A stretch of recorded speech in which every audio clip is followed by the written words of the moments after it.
નમસ્કાર, આપ જોઈ રહ્યા છો ન્યૂઝ 18 ગુજરાતી. હું છું સિદ્ધાર્થ ધોળકિયા. દિવાળીના તહેવારમાં વરસાદની આગાહી. વરસાદને લઈને હવામાન વિભાગે કરી છે આગાહી.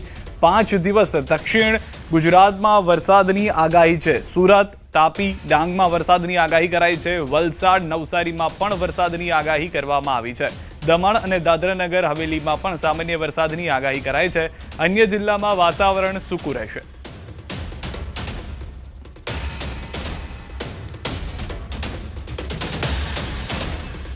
તો દિવાળીમાં અંબાલાલ પટેલની મોટી આગાહી છે. બંગાળના ઉપસાગરમાં વાવાઝોડું બનવાની શક્યતા છે. 23 અને 24થી સિસ્ટમ મજબૂત થશે. 28 અને 29 ઓક્ટોબર સુધીમાં ભારે ચક્રવાત થવાની શક્યતા રહેશે.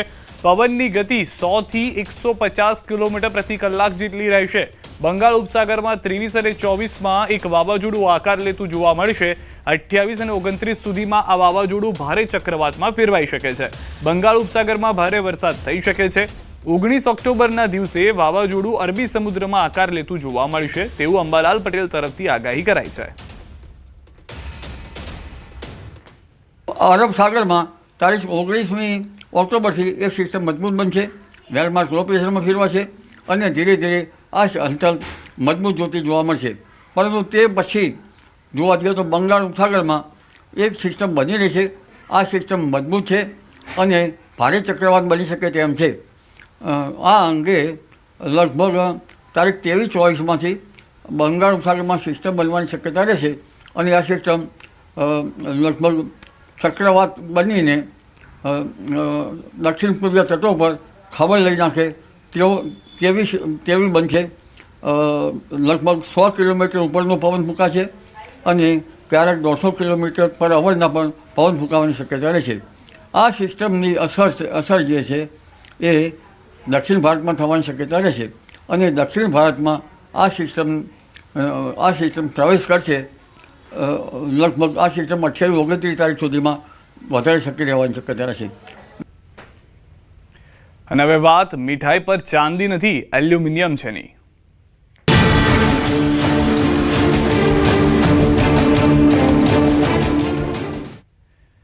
દિવાળીમાં મીઠાઈ આરોગતા પહેલા સાવધાન રહેજો. દરેક ચમકતી વસ્તુ ચાંદી નથી હોતી. આ વાત અમે એટલા માટે કરી રહ્યા છીએ કેમ કે ચાંદીનો ભાવ ઐતિહાસિક સપાટી પર પહોંચી ગયો છે.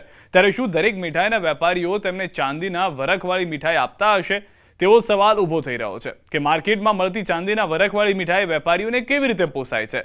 તે એક મોટો સવાલ છે. ત્યારે તમે જે મીઠાઈ ખાઈ રહ્યા છો તે ક્યાંક નકલી તો નથી ને?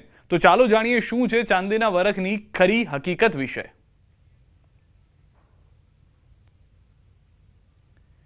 તો દિવાળીના તહેવારમાં તમે જે મીઠાઈ હોંશે હોંશે ખાઈ રહ્યા છો એ મીઠાઈ એલ્યુમિનિયમના વરખવાળી તો નથી ને? એ મીઠાઈ આરોગ્ય બાદ તમારી તબિયત બગાડી શકે છે.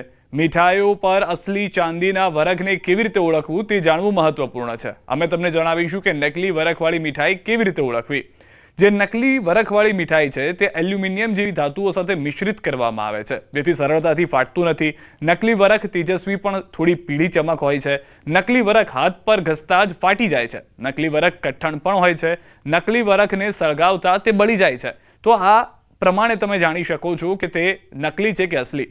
તહેવારોની સિઝનમાં નાગરિકોના સ્વાસ્થ્યને લઈને એએમસીની ટીમે બિકાનેર સ્વીટ માર્ટની દુકાન ચેકિંગ કર્યું. ત્યારે આ દરમિયાન અમે આપને બતાવીશું કે મીઠાઈ કઈ રીતે તૈયાર કરવામાં આવે છે.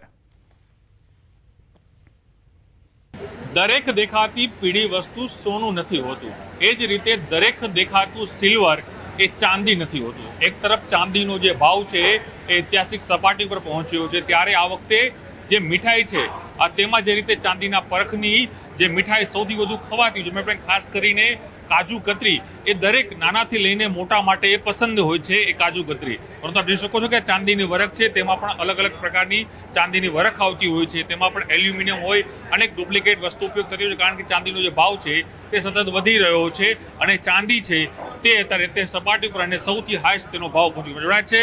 ફૂડ અધિકારી મહેન્દ્ર સર, જે વાત કરીએ તમારા હાથમાં જે ચાંદીની વરખ જે જોવા મળી રહી છે, ખરેખર આ ચાંદીની વરખ શું હોય છે?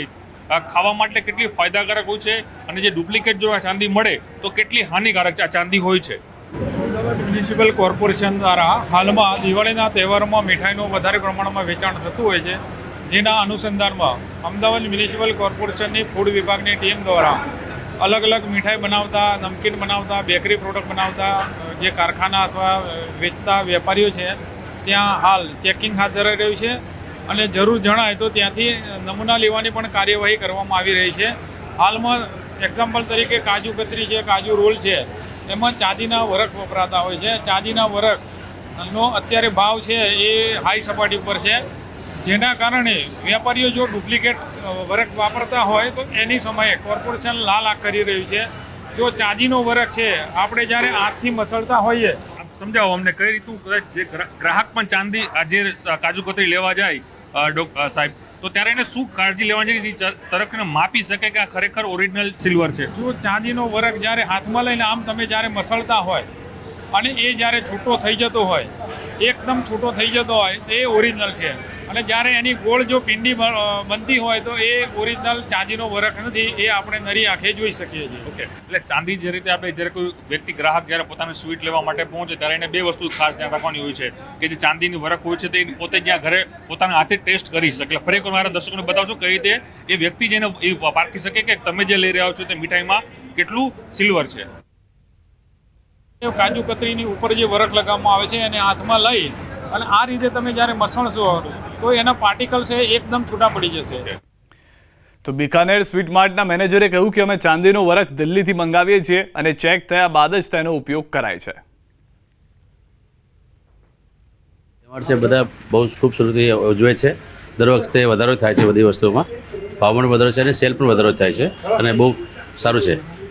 ખાસ કરીને કાજુ કતરી સૌથી લોકોની પ્રિય વસ્તુ હોય છે, એટલે એ કઈ રીતે ડિમાન્ડ વધી પણ અત્યારે શું ઘણી બધી વેરાયટી પણ વધી ગઈ છે. કાજુની મીઠાઈની ફેન્સી મીઠાઈની વેરાયટી વધી ગઈ, તો કાજુ કતરીની ડિમાન્ડ તો ફૂલ છે, એ તો અનલિમિટેડ ડિમાન્ડ છે. એને સિવાય વેરાયટી છે અમારું જોડે ઘણી બધી વેરાયટી કાજુમાં, રોલ છે, બોલ છે, બધા છે, પણ એની પણ વેરાયટી ખૂબ ચાલે છે.